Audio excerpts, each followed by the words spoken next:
Just watch me now. Just watch me now. Just watch me now. I got something for you, a little more for you.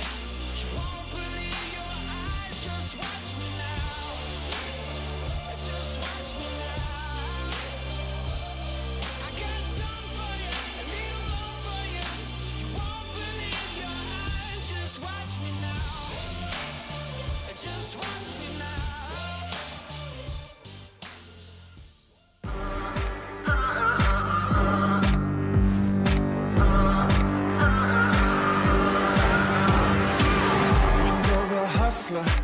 You've got to hustle, there ain't no time for sleep. Just keep on moving, do what you're doing. You always play for keeps. Ain't backing down, no, we're going big. Ain't stopping now, we get after it. Get after it. Get after it.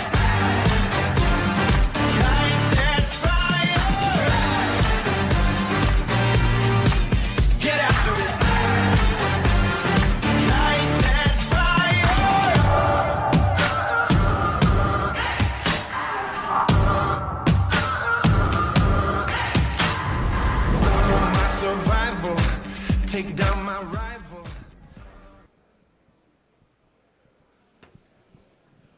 All right, welcome back from break, everyone. Hopefully I talk loud enough that those outside can hear and decide to come on in. Oh, that's loud. So for those that are already here, my name's Mike Sanders, and I'm a senior solutions expert here at NetDocuments, and apparently they tell me I have the golden voice. And there's my little fan club here. So for those who are sitting, we would appreciate if you want to move forward or if you can move in more towards the middle so we can make sure that everyone can get a seat, because we're very, very excited about our next guest. But before I introduce him, I want to make one more announcement. So we have an event this evening. The event location has minimal parking opportunities. Because of that, we will have shuttles outside in front of the lodge running from 5:15 to approximately 5:45. We'll try to get them starting a little bit earlier, but if you would please plan on taking a shuttle to the event tonight, that would work out best for you and for us and for the venue as well. All right, I've delayed enough. We're going to go ahead and start our introduction and get our next special guest up here. So Professor Daniel Katz is a technologist, scientist, and law professor who blends education and thought leadership with empirical analyses of law and society. He's an associate professor of law at Illinois Tech, Chicago-Kent College of Law, author of the MIT School of Law, and editor for a number of academic and industrial journals. Both his scholarship and teaching integrate science, technology, engineering, and mathematics. He applies an innovative polytechnic approach to teaching law to help create lawyers for today's biggest social or societal challenges. So buckle up, hold on, you're on for the ride of your life. Please welcome Professor Daniel Katz.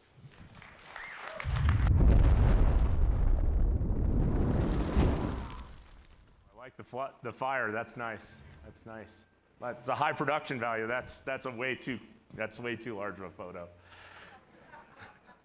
Make law better, the legal innovation agenda in vectors and phases. So I thought I'd take my prerogative as a law professor and I'd provide my opening statement, which I think is the most trivial and obvious of all observations.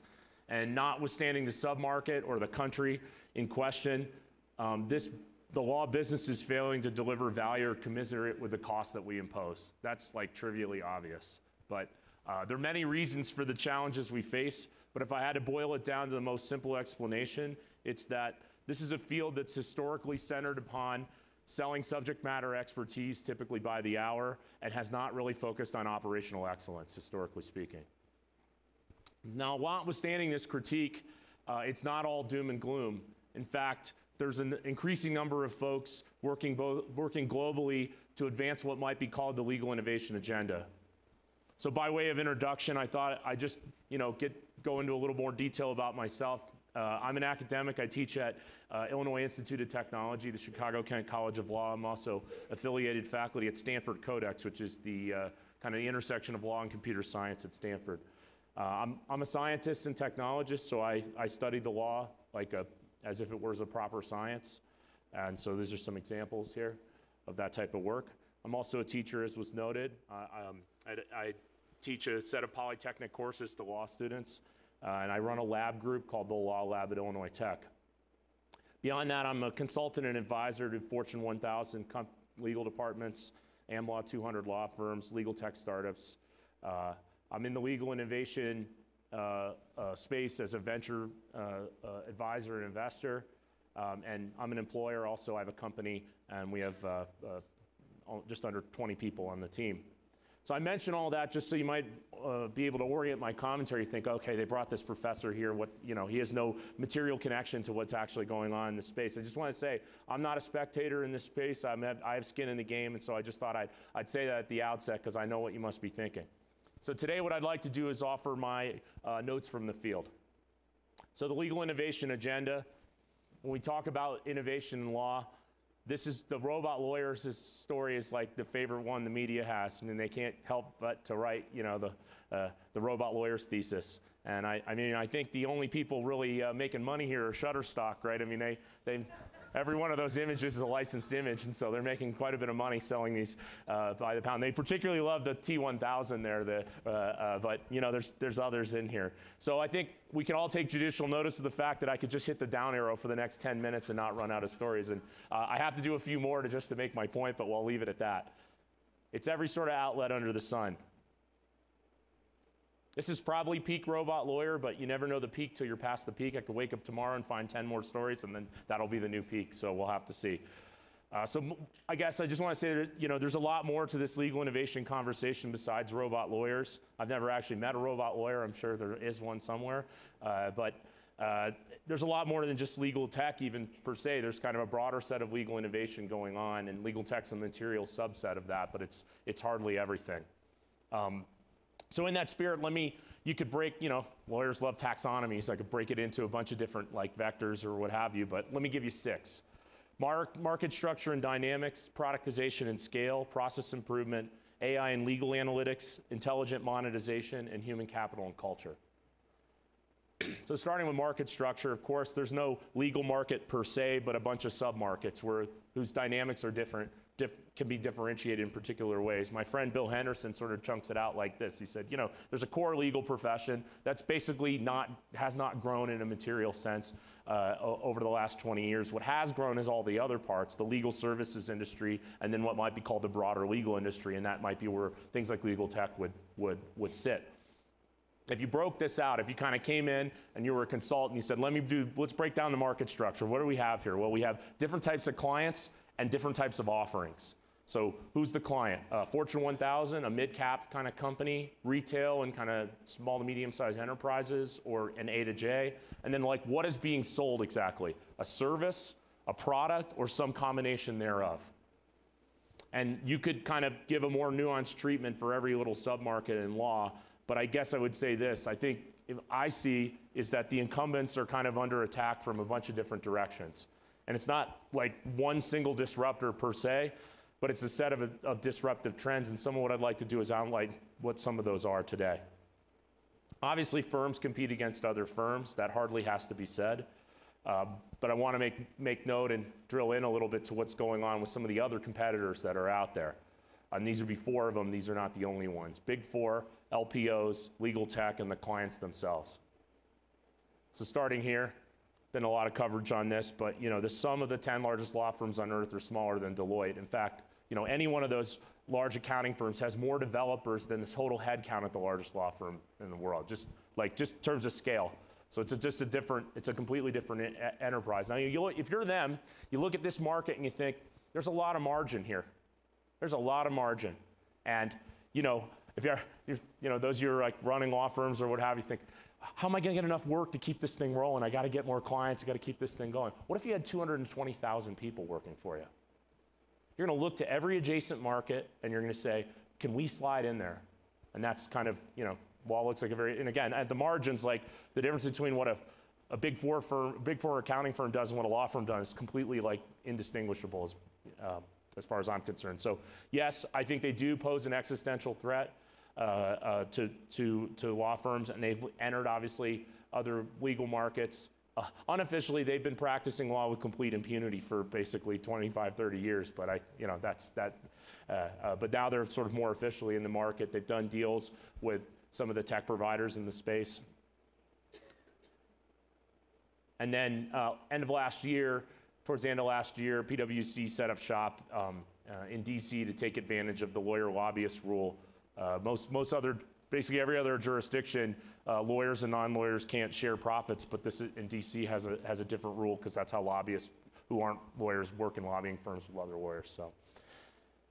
So LPOs, we've already had a whole wave of them. They had this kind of first wave of Pangea 3 and what have you kind of come through, and so now we're into the second wave, and this is some of the players in the second wave. So ndElevate, it's one of the fastest growing companies, say on the Inc. 5000 list. Riverview, who was probably one of the less successful, frankly, financially successful of the LPOs, then was bought by Ernst & Young Law as I think part of an entree to expand their presence in this space. There's some smaller players like, I only flagged these guys because I think they did something really interesting, which is they went out and got UL certification for the processes that they were following. If you think about what Underwriters Lab does, they certify industrial processes, and to go out and actually affirmatively get that is, if nothing else, it's really good marketing. So they've had a private equity deal. I don't know if the terms were exactly disclosed, but somewhere in the 500 million to billion range. And then there's this. Just in 2016, they had 300 million in rev.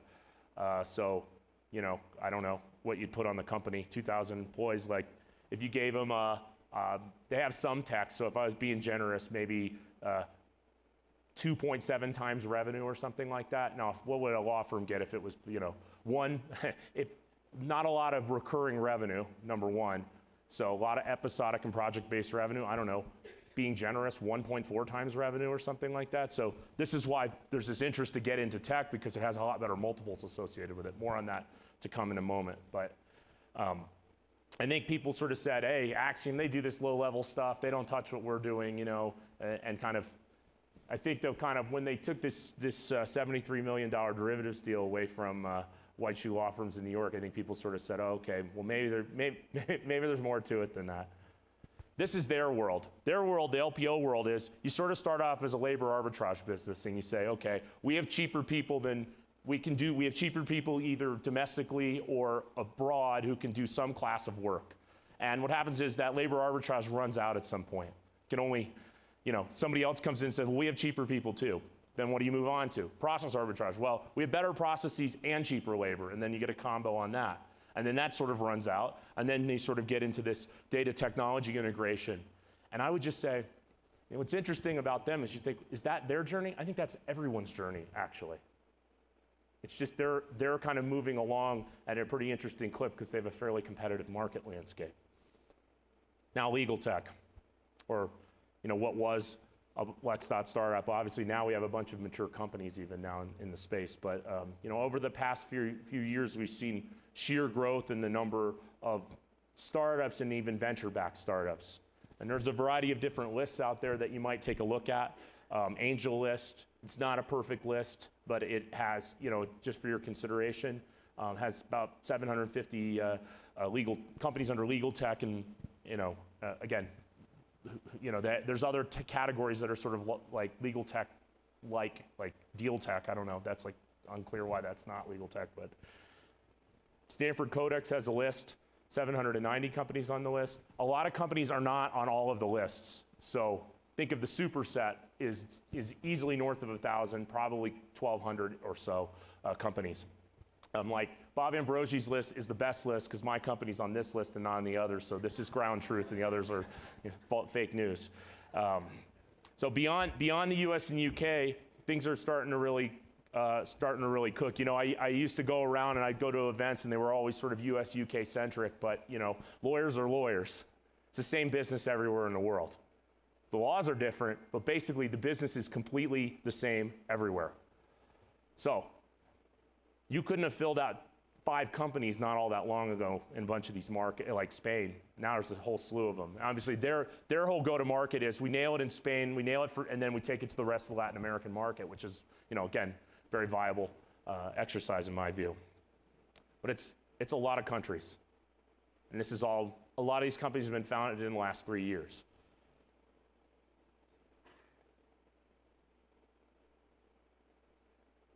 This is not, I haven't put every country that has a legal tech, just to give you some illustrative representations.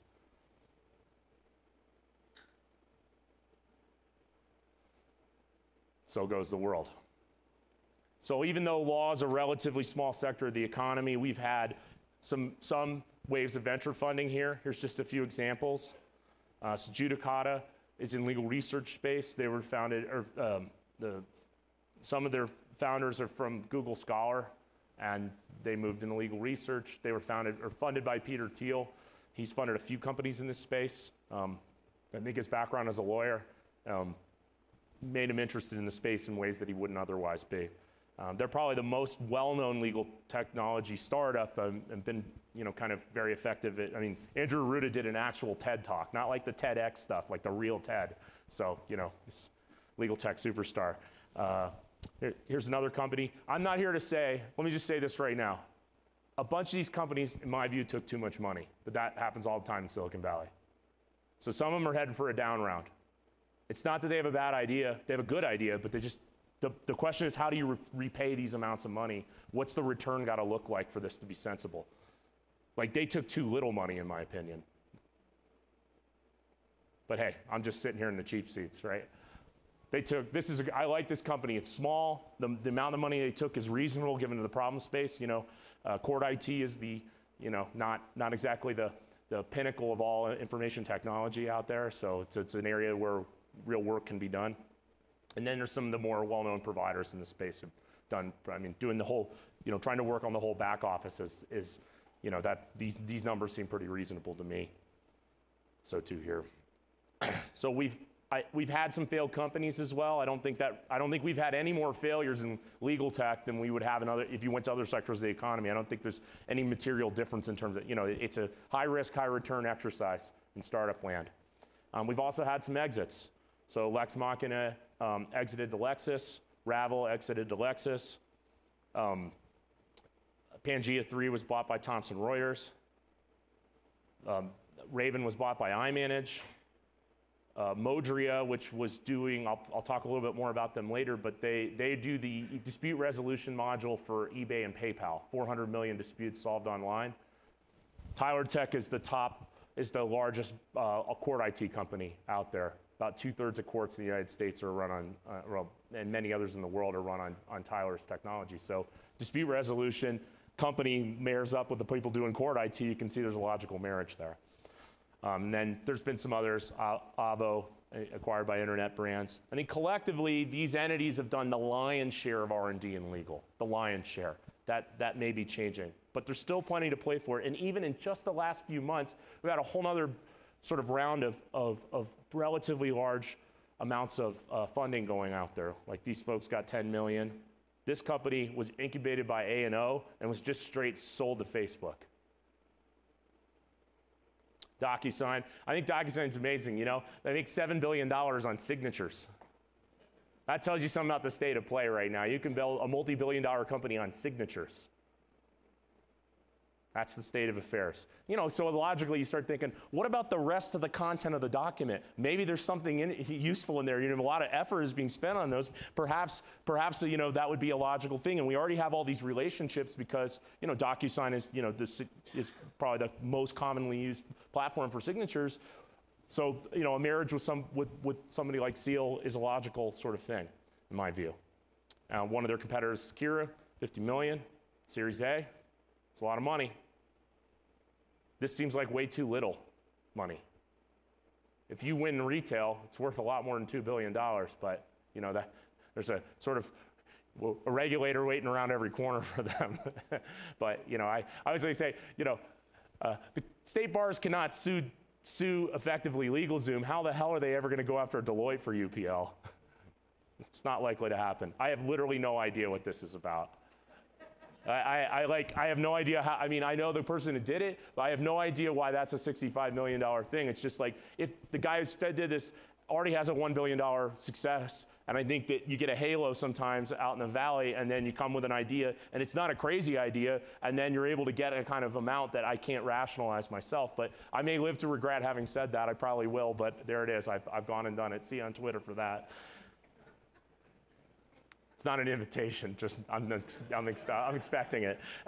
So on the client side, every client obviously faces the DIY versus buy decision.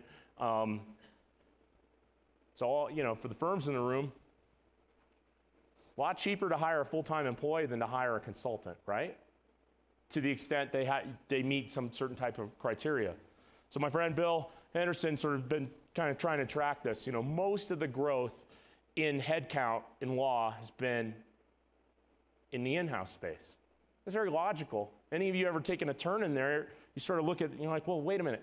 If I just had an FTE do that, what would be the cost relative to using an outside person? And, you know, if I have enough scale, I sort of say, okay, I'm gonna do that. And that's kind of like the driving dynamic, this bring it, do it in-house. And again, give you control for the size of the economy, you know, other growth, I mean, growth in firms is relatively flat over the last 20 years. So here's one of the groups. There's the ACC group. The kind of break off from them is the clock group. I have friends on both sides of that, so I'm not taking a strong position, but I guess, you know, if there's gonna be a Coke and Pepsi, that's better than having a monopoly. A duopoly is better than a monopoly. This used to be kind of before it was even a formal organization, a kind of consortium of people. They had their first event, San Francisco, a couple years ago, 450 people. They sort of outgrew that space, so they went to Las Vegas. So that's the ballroom of the Bellagio, and they got like 1,200 people at it. I was at it again this year, and had 2,200 people at it, and I think, you know, you can expect probably another year-over-year growth. I don't know where the numbers will be, but probably somewhere in the north of 3,000 seems pretty likely, at least to me.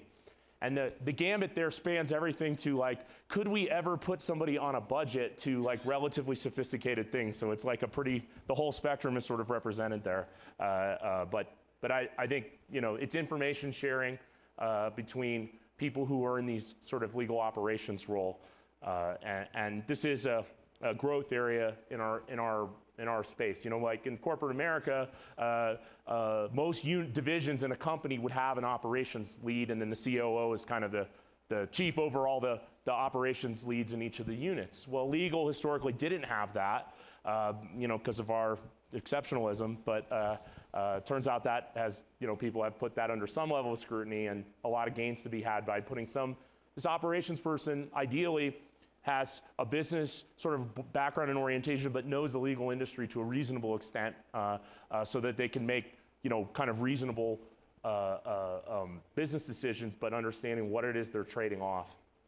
And so this has been an important sort of growth factor in our space, and a trend worth continuing to take stock of. So first the US, UK, first the US, then the UK, moving into Europe, and now APAC, Asia Pacific region, just a couple months ago. And then some other related examples. I think there's been a lot of interest in data's kind of the centerpiece of a lot of these sort of efforts. Predictive analytics data, I'll talk more about that as we go. Data. Here's the General Counsel of Allstate. I believe strongly that data analytics is a new frontier in the legal space. So productization and scale. As I mentioned earlier, law's been a business through which people have sold subject matter expertise, basically, by the hour or by some other pricing model. I think it's slowly becoming something else. It's becoming product service bundles and just a proper product business. So without going into all of this, the basic idea is at every market level, somebody is trying to get into somebody else's square. They're either looking over and saying, hey, those product businesses are great because I can get 5 to 7 times rev rather than like 1.3 times rev or something like that. Let me try to productize some of my knowledge. Let's try to sell it as software as a service. I think productizing legal knowledge That's more generally, productization of knowledge is something the Big Four are really quite good at. Here's their basic business model. Put software in you and sell adjacent services and make it impossible to get rid of us. Because you're not just like firing somebody, you have to unwind all the IT systems. It's like a whole, it's much easier to fire a lawyer than to fire your accounting firm by like probably an order of magnitude. I think products also help with the just-in-time imperative. You can't scale labor instantaneously, but you can turn a AWS instance on relatively quickly. So, and products help you cross-sell services. Products also make you harder to get rid of, and again, they have higher multiples, and that's not an accident. That's not an accident. Episodic project-based revenue is not nearly the same as I have you on a subscription service, and I'm getting a check every 4 weeks, turning up. So the question is, why haven't we seen more scalable technology offerings historically created by firms? I think one thing is that tech's a capital-intensive field. If you look at a firm, it doesn't have any real assets. You know, if I were to just, you know, if we were running money on a startup, I said, okay, you have a patent.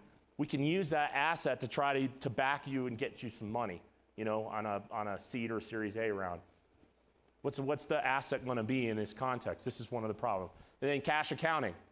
The combination of those two things, you know, pay out all the money at the end of the year is not necessarily a great formula to having a scalable technology business. In fact, these are both like headwinds. So that has made access to capital has been a challenge in this context. So this is kind of like what I think any theory of change also needs to explain why is a theory of continuity as well. So all those headwinds are present, but I think notwithstanding each of these entities and many others, these are just illustrative, are trying to go down the path of some class of R&D operation. And I think internally, the business case is basically like, gee, you know, if we could be selling products along with our services or just straight products, we would have that's a good business to be in. And actually, a law firm has a lot of expertise that would be hard for a person on the outside, a product person, to actually determine what they ought to even be building. But the hard part is how do you actually kick that sort of thing on? So I think the race is on, and obviously you're familiar with a number of these folks that are doing some class of R&D operations. Some are more serious than others, and there are many others. This is just meant to be illustrative.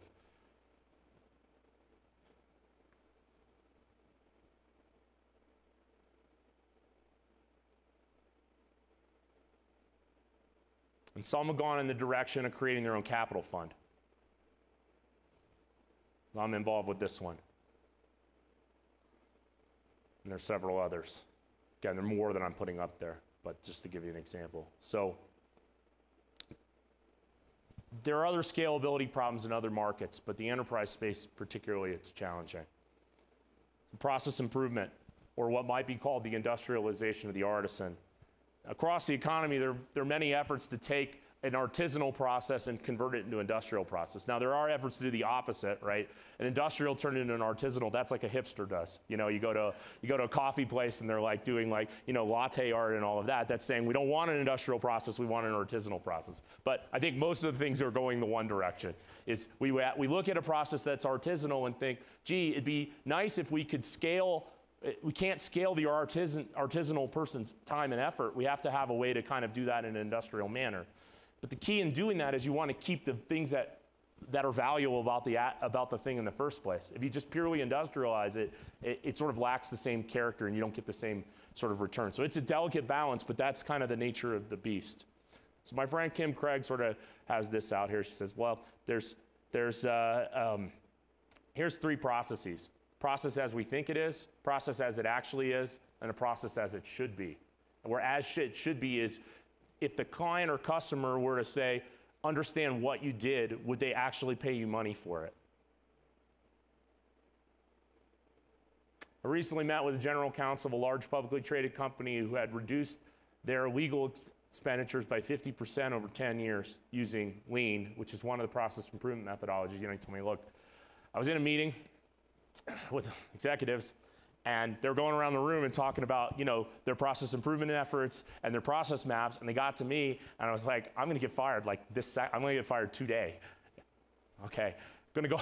I was like, well, I didn't bring them in today, but I'll bring them next time.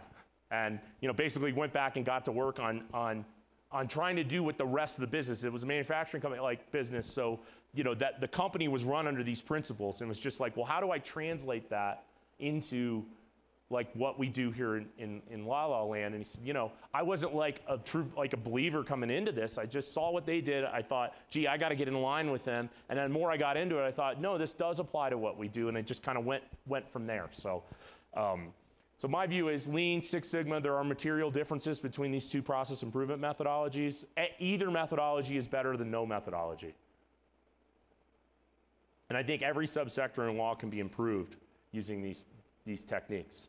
The intellectual origins go back a long time. And if you think about the Wealth of Nations or something like the pin manufacturing in the Wealth of Nations, standardized parts, standardized processes, trying to bring that sort of industrial flavor to previously artisanal process. That's the intellectual origin.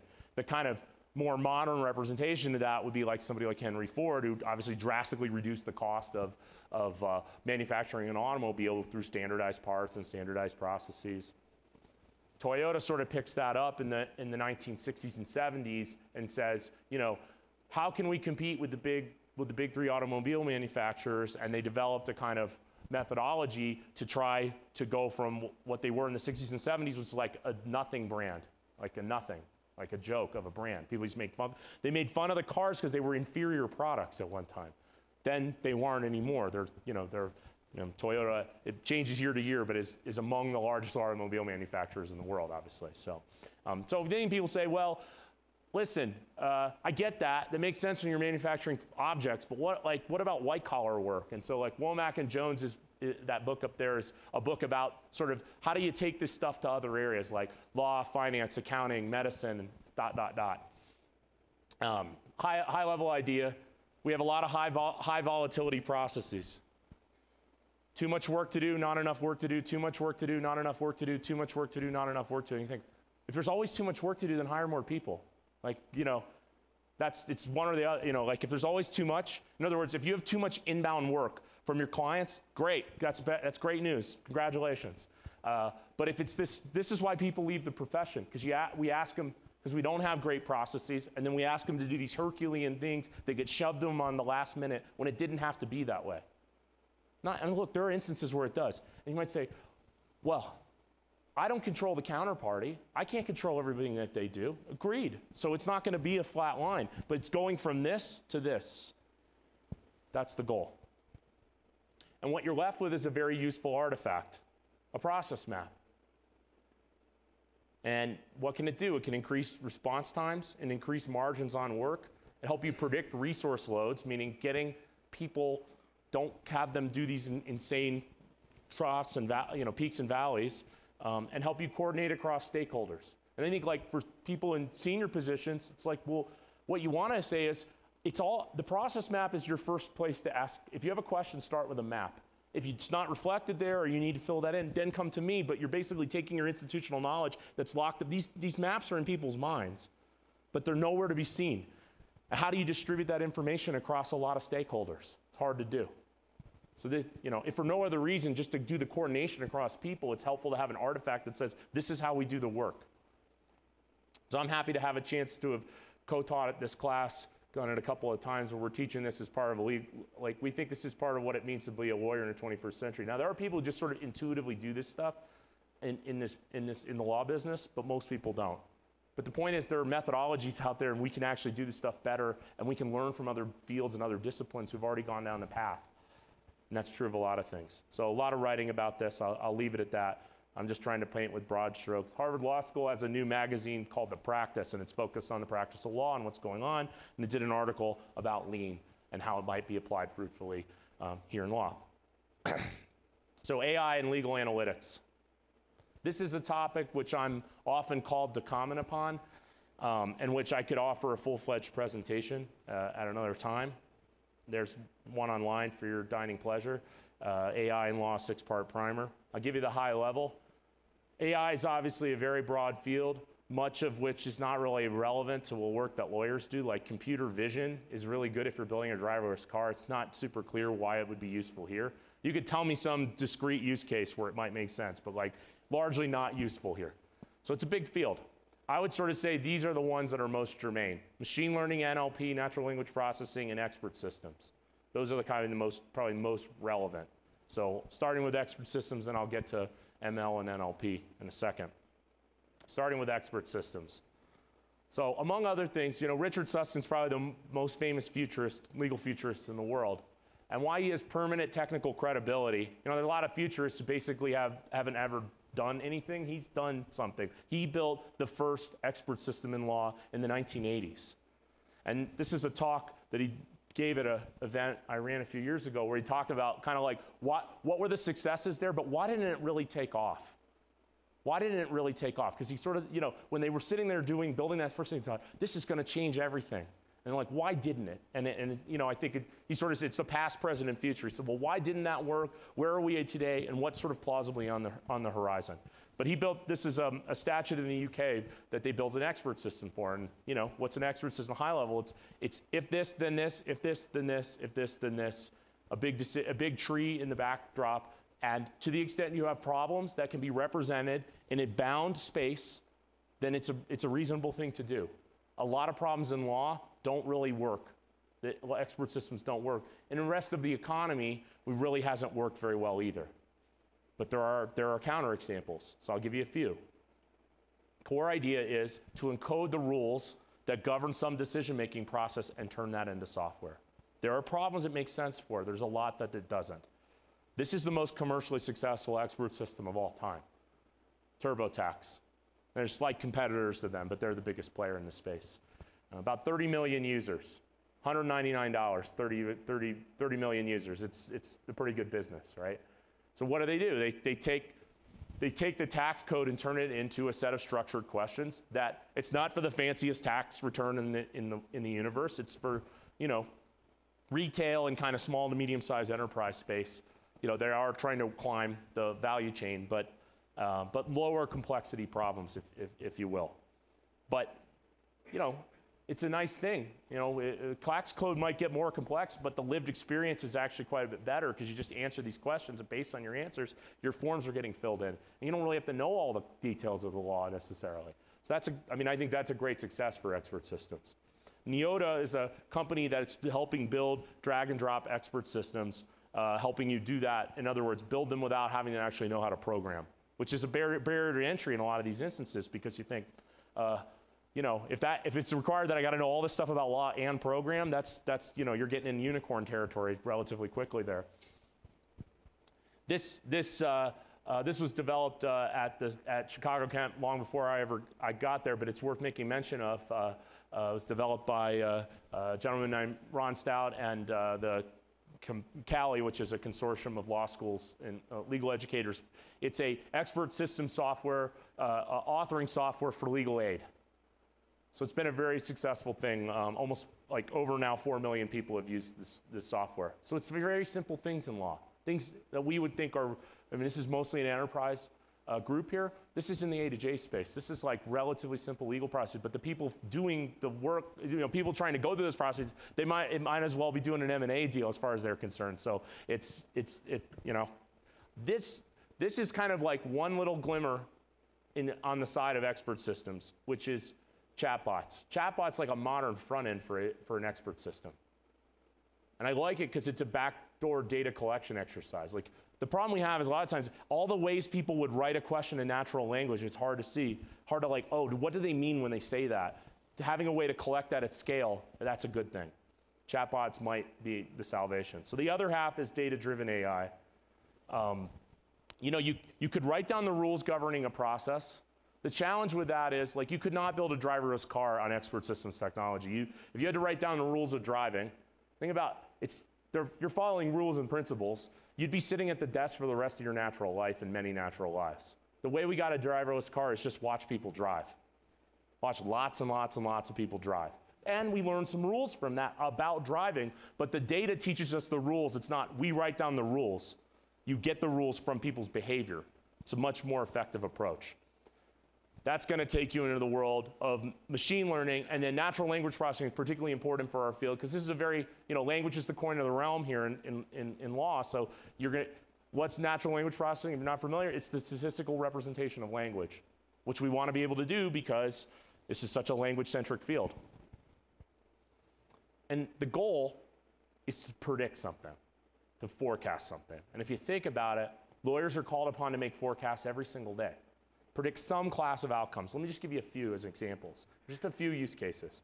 Predict relevant documents. That's e-discovery or diligence or some other exercise where I'm trying to go through, find the change of control clause, find the assignment clause and characterize it, go through a huge, tranche of emails and find the ones that are relevant under Rule 26. Contract terms and outcomes, people spend a lot of time negotiating documents and like, what is the risk profile of those things? How do they actually lead? Like, if I don't give you this indemnification versus this trade-off, like we don't have a very good risk-based model of contracts. We have a kind of cognitive model that subject matter experts are running, but it's not typically written down or subjected to sort of quantitative scrutiny. This is the only big data problem in law, is finding rogue behavior in organizations. That's a hard problem. Predicting case outcomes and costs. In the insurance space, we might call it data-driven legal underwriting. How much, two questions people have in litigation. Are we gonna win and how much is it gonna cost? Well, that's question 1A and 1B. And this is sometimes called reg tech, but predicting regulatory outcomes or data-driven lobbying. I think in many instances, you'll see that blends of intelligence will beat a single stream of intelligence, or what might be stated as the pseudocode of our times, not just true for our space, but the whole economy. Humans plus machines are better than humans or machines for practically any non-trivial task. The hard question, how do I combine the two? That's the hard question. But that one would combine and get a boost by putting the two together is almost axiomatic. It's hard to do the combination. Sometimes it's not worth doing the combination. Okay, I accept that, but I'm just saying as a kind of general statement about what we're doing here. When we did a paper on predicting Supreme Court decision, when I wrote it up, I said, when they wrote it up in Science, they said, well, look, experts, crowds, and algorithms is the secret sauce for the whole thing.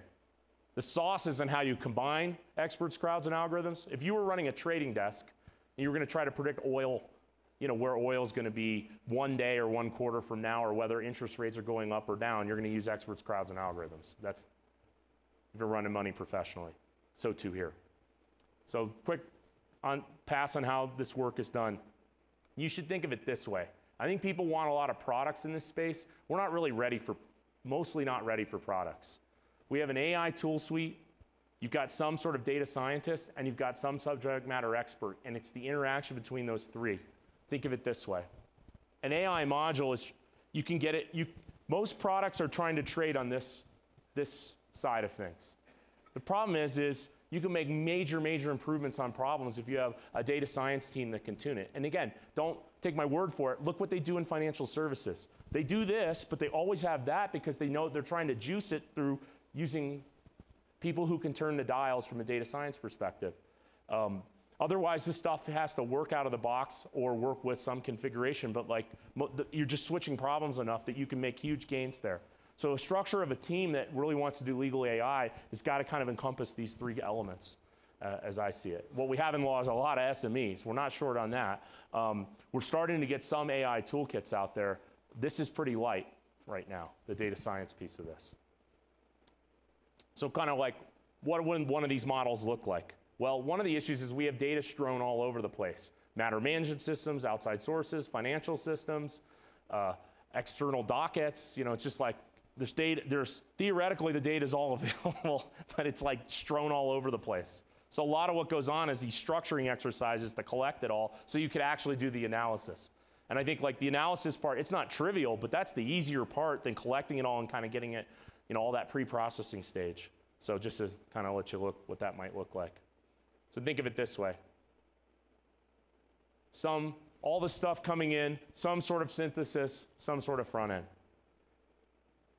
So I'll just give you a few other observations about AI in law. One, we got to have more peer-reviewed validation studies. I don't mean validation studies like an infographic or something like that. I mean like an actual peer-reviewed validation study, and a lot less marketing material pound for pound. What's going on right now is people are buying legal AI based on the user interface. That's not playing to win. That's not even close to, because people don't know how to evaluate this stuff. So of course you get you know, UIs. It's good that you need a good UI, especially for users. I'm not saying not have that, but like you could put a beautiful, you know, you could put a Ferrari front end and put a Yugo engine in, and it's not going to work very well. I think we have a lot more of that going on in reality. I will just flag for you, I'm not here to say, you know, a lot of things like law reviews, a lot of them honestly aren't really worth that much, but there are some academic papers that I would flag to you that are worthwhile, that are technical and are on point to this conversation. So these are scientific journals where people said, hey, we can predict something. This is a paper about medical malpractice cases. And this is a paper about predicting tax outcomes in tax law disputes. And the one on the top is about predicting securities fraud class action lawsuits. And the one on the bottom is out of Europe about predicting European Court of Human Rights cases. It's not that you have to care about the content of those particular papers. The approaches there are instructive of how one would do other problems that are akin to those. And then, you know, there's companies like this, and here's some other ones. These are more on the transactional side of the house, but trying to be more rigorous in what we do here. And this is our paper on Supreme Court prediction. The economics of legal AI are changing pretty fast, and you ought to know that. Particularly, I think this tends to be a kind of a CIO type crowd, so I want to just sort of make the point. The cost of doing this stuff is coming down quickly. Why? Because like everywhere else in the world, we're getting standardized parts. I work with a lot of developers. Every developer out there is like every lawyer, thinks they wrote the greatest credit agreement known to humankind. Every developer out there thinks they've written the greatest set of code known to human history. They all lose the standardized parts in most instances, unless we're at the very, very upper echelon and we're actually building a driverless car. Nothing we're doing in law is that hard relative to the scope of problems people are trying to do in AI. It's a lot simpler than that. So here's the thing. Standardized parts are going to be your friend because the cost of doing things all of a sudden comes way down. So two things, machine learning as a service and the enterprise open source movement. The combination of those two things are fundamentally changing the possibilities. And you ought to take stock of that. We're getting a much broader menu. We're getting a lot more standardization. I worked this out further here, but I'll just give you the highlights. IBM Watson was first to market with the machine learning as a service offering. They'd spent tens, if not hundreds of millions of dollars developing a whole different range of algorithms, and they made it available as a SaaS offering, which is great news for us because like either you have to build that yourself and you don't have the budget to do that, but they're going to sell it to you on a fractional basis. Good. But they're not the only game in town. You know, other tech companies looked around and said, you know what, we have stuff too. IBM's not the only person who's done anything in AI. Well, Microsoft has Azure, and Google has TensorFlow, and yes, IBM has their offering. Oh, and then there's Amazon. If I had to bet, I'll always bet on Amazon because they're storing a non-trivial fraction of the world's data in the first place. I think we're going to go the way of the world and see more open source offerings in legal. You know, I think we need more open source in law because we have a lot of vaporware, and we have problems where you have to actually explain to people why the nature of the decision made by an algorithm. And if you say, well, we brought in a vendor and they used a proprietary algorithm and I have no idea how it works, I don't really see how I don't think that's going to really work for our field. We have to be able to at least explain at some level the basis by which a machine made a judgment. And so that's going to take us in this direction. Other fields have gone in this direction already. And our company is practicing what we preach. We've open sourced a bunch of our stuff, not everything, but a bunch of it. So for your consideration, contractsuite.com. Go to github.com/LexPredict. And we're working with a number of firms. This one was publicly announced with Baker McKenzie. Intelligent monetization. One of the challenges that legal innovators have faced is problem selection. And one thing that you can say about law, it's a field where pedigree beats performance every single day. Every single day. It's where you went to school and who you know, much more than it is about performance. And the reason people get away with that is because we don't measure stuff. One thing I'd say why I like finance over law is in finance, there's at least like a measure of money at the end, and like it's some like, you know, at least that seems more fair than like, well, you know, they did go to Yale. So performance is not really rigorously measured in our field. In fact, every time that we benchmark the experts in this field, they're not nearly as good as we think. So that doesn't really, there's nothing to do about that in and of itself. Because the problem is, even if you have a better mousetrap, even if you're 5 to 10% better at something, You got to find a customer or client who actually cares. Now, let's not hold up corporate counsel on some sort of pedestal. They're not necessarily always trying to drill to the center of the earth to get 5% improvement gains, 10% improvement gains, when it is there to be had. So I think it's interesting. It's sometimes possible to sell legal innovation ideas to other sectors impacted by decisions in law or things in law, like legal risks or legal decisions. Another way of saying it is across the entire economy, the boundaries between markets are kind of beginning to evaporate. Like, I have no idea on the margins. At the extremes, I know the difference. I don't know what the difference between these 6 fields are. Legal tech, gov tech, deal tech, reg tech, fintech, insurance tech. I think they're all the same thing on the margin. They're like literally the same thing on the margin. What I'm really saying is aspects of law are actually just finance and insurance in the first place. They always were. Some people just sort of put the pieces together. So litigation funding is one example of that, where people said, you know, if I would like to bet on the risk. Buffett's got a pretty material stake. There's a bunch of other players. I like to point these guys out. Now, they're doing more than just litigation funding, but you know, LegalZoom has a $2 billion valuation. They have a $4 billion valuation and 1,500% returns. I know we can't predict things in law, and every case is different, but somehow, some way, they made all that money. Turns out if you just bring some just reasonably rigorous underwriting standards to some of these practices, you can do really well. It's beyond that. You know, there's other examples like reps and warranties insurance. That's de-lawyering a transaction. Like, look, you can do diligence to the rest of the time, and you can't guarantee that every risk has been dealt with. So people say, you know, let's just put it all in a bucket and sell it as, and it'll be an insurance product. And there used to be like two companies that wrote policies in this area. Now there's a bunch of them, like over 20, I think. Why? Because there's a lot of money to be made on de-lawyering transactions. There's other things. We've done work on event-based legal trading, so you can trade in front of decisions made by judges or other people, other regulators. And then this is a classic one. There's a whole cottage industry of people who trade on 10Ks and 8Ks.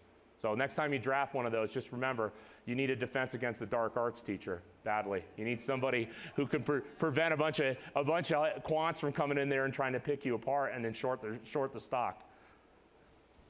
Well, guess what I'm saying is this. I think this robot lawyers thing's a bit silly because it's not about robot lawyers, it's about financialization.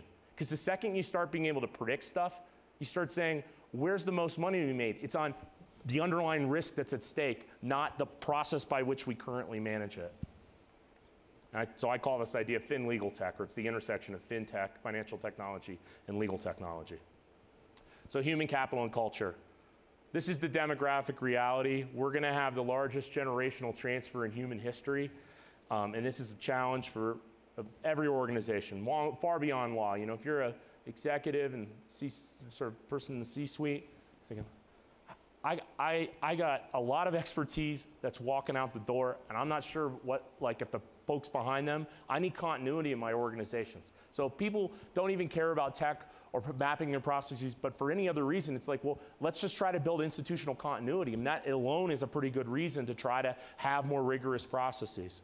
If you believe half of what I said today, I think organizations are going to need better, or at least different and perhaps better human capital to support the trends highlighted herein. And my view is that ought to be reflected in the content of legal education. So, you know, legal education doesn't really operate in a proper market of any sort, so they don't necessarily have to be responsive to what's going on in the outside world. This is really what legal education is. It's what it is. It's a liberal arts college. It's reading the great books.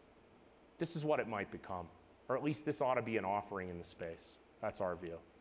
This ought to be an offering in the space. You ought to be able to go to a polytechnic law school. So there is no such thing as the MIT School of Law. I wrote a paper about it, though. So well, if they had a law school, it would be world class, but it would be very different than the law schools that we have today.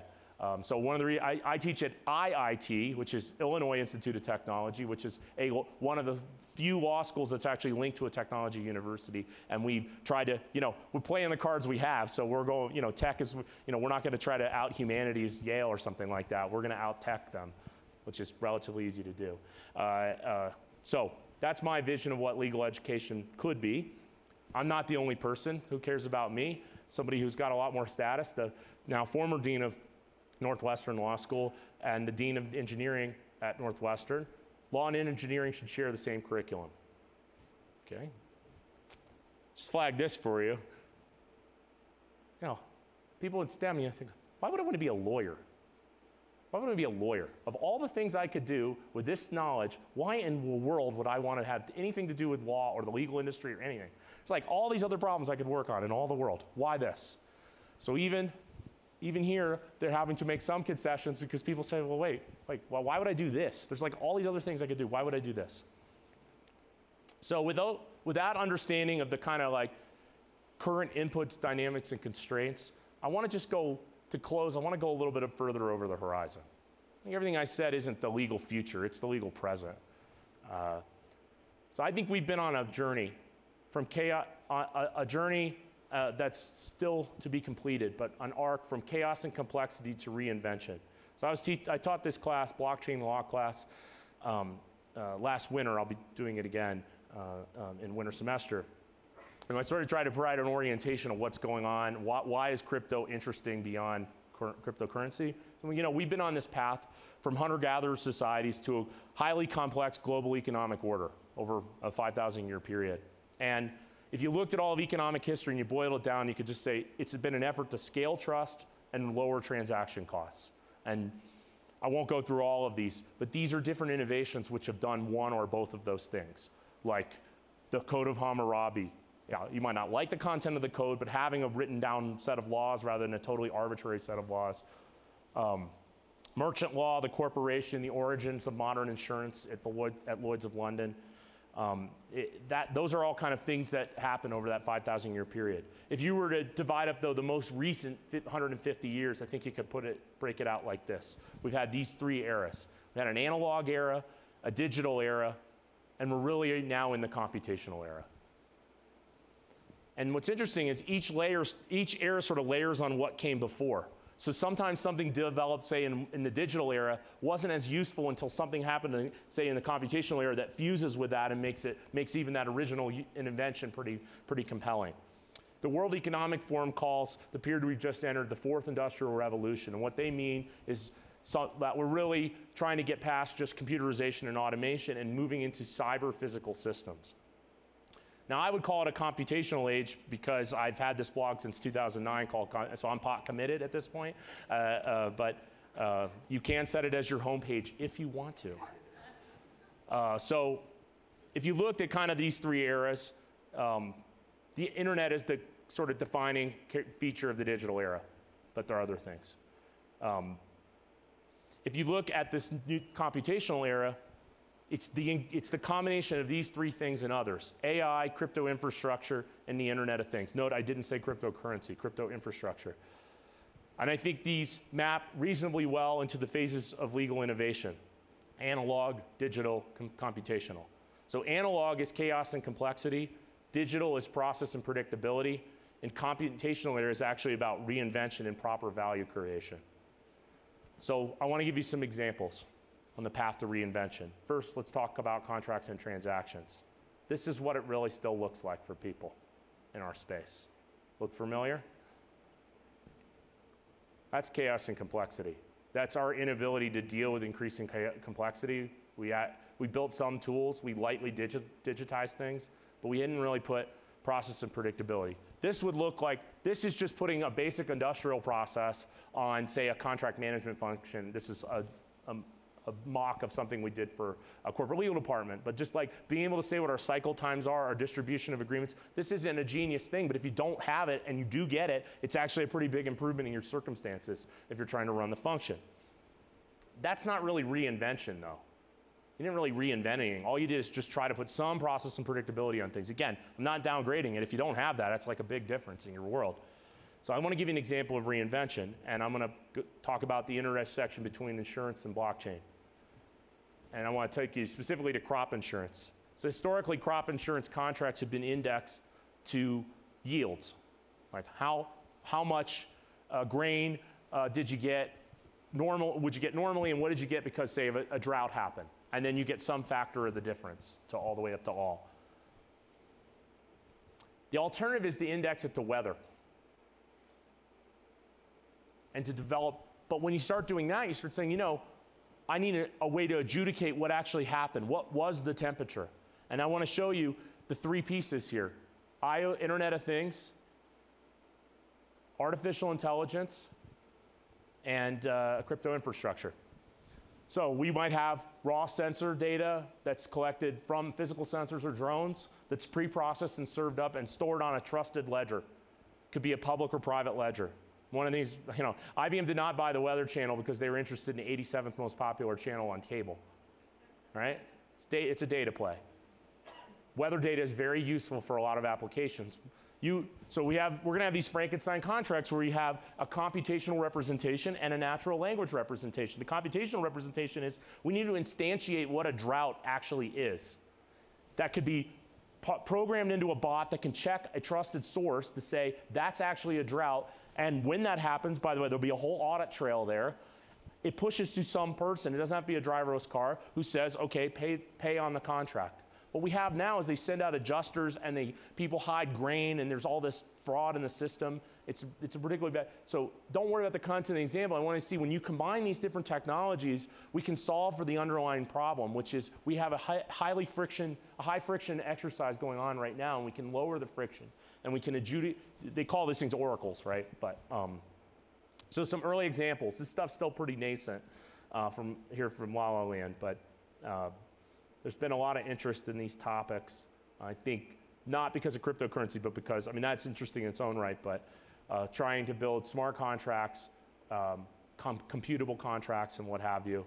And then in other areas, like right in Cook County where I live, you know, they've done pilots on land transfers on trusted ledgers. We're part of this group. There's several other consortiums out there, the Agreements Network. Discovery, compliance, convergence. You know, the very things that we were looking for after the fact are some of the things we should have been looking for all along. So you've heard this story before. Rogue trader blows a hole in the bank. Somebody bribes a foreign official. Some engineering report didn't make it to the right person in legal who would have then, you know, issued a recall or something like this. This might be a one-off, I'll acknowledge that. However, we just saw another round of it, so query as to whether that's true or not. The goal should be prevention. Trying to take the learnings here, and this is a huge Big Four initiative, is to try to develop compliance systems but they're fed by the actual examples that happen in real life. So in other words, people who are in the litigation business have the perfect knowledge set to try to flag the things you ought to be looking for. You ever had your credit card turned off? It's because you or somebody on your behalf was engaging in a pattern of transactions which was out of character for you, and they turn it, because they hold the liability, they turn that thing right off right away. The military would call this signals intelligence, but we're looking for certain behavioral patterns in signals intelligence, and to try to to investigate, to say, well, what's going on here? Maybe it's innocuous, but maybe it's something. Ron Friedman likes to call this do less law. Do less law. I mentioned this earlier, legal risk management becoming insurance. Today we use lawyers as the computers, using the old school way of computers. People were the first computers of legal risk. In the rest of the economy, we don't do that. We use underwriting and risk transfer vehicles. That's the way it's done everywhere else. So this is just one example of a partially de-lawyered transaction. This is an almost completely de-lawyered transaction now. Title insurance, didn't used to be. There's a lot more where that came from. And my view is where law is finance, it's going to start looking more and more like finance. This was from ILTA. I thought this was a very prescient quote, not mine. Monetizing bespoke AI models is like proprietary trading. What is to finance what proprietary trade is to finance, that's what this is to law. Your insights operationalized as statistical models, that's a business model that's out there in other sectors of the economy, and I think that's a very logical thing here. If you've got juice, you ought to sell it, but sell it as software as a service or as a data offering.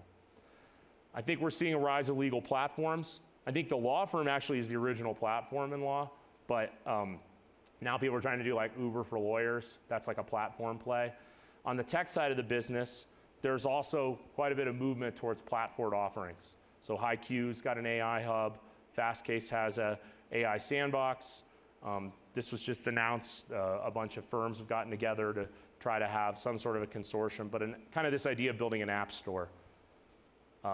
NetDocs has an application platform. I think this is going to be a big part of the law business in the 2020s.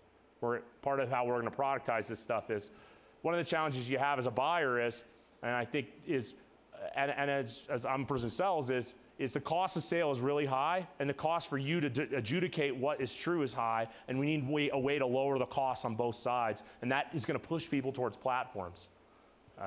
Rather than downloading these random apps, or you like to have, the iTunes store has already sort of said that like this isn't got a huge security bug or something in it. Maybe it turns out to actually have one, but like most times it doesn't. Like there's some process being undertaken.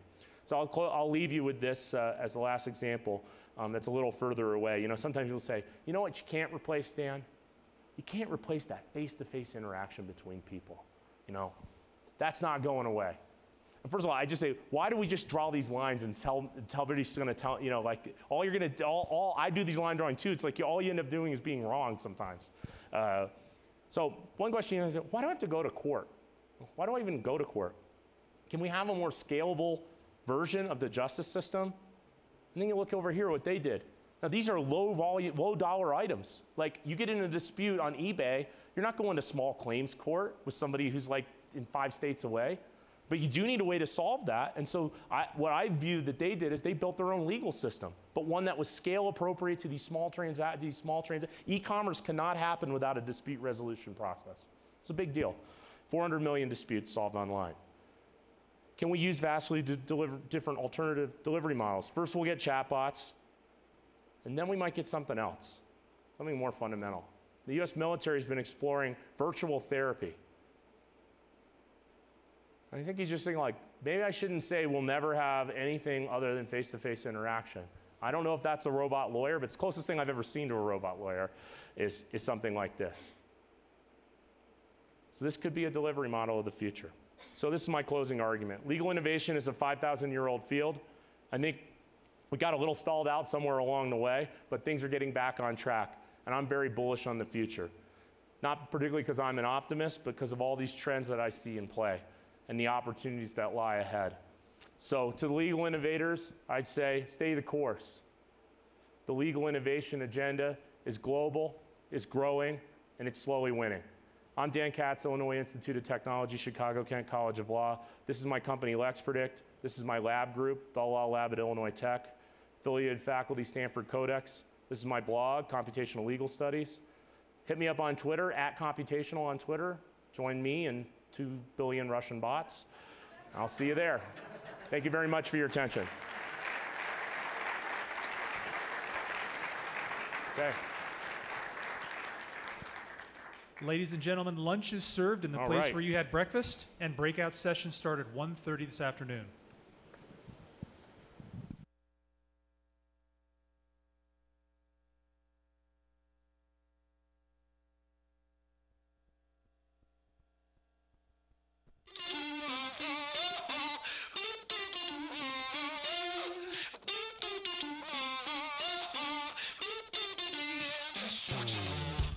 Eyes lock with yours, my head distorts. You pull me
alive.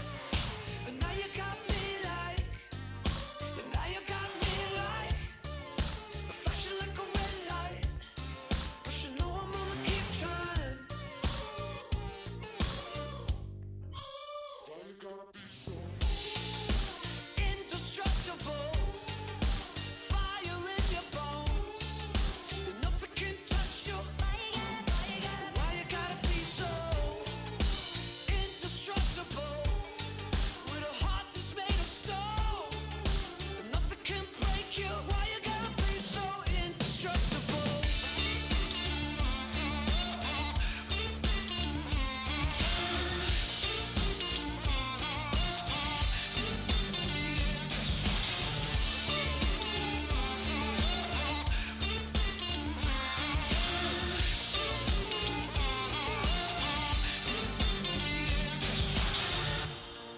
Standing in the cold, it's more than physical.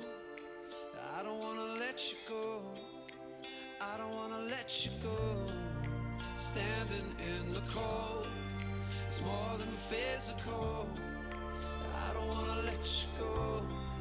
I don't wanna let you go. Oh.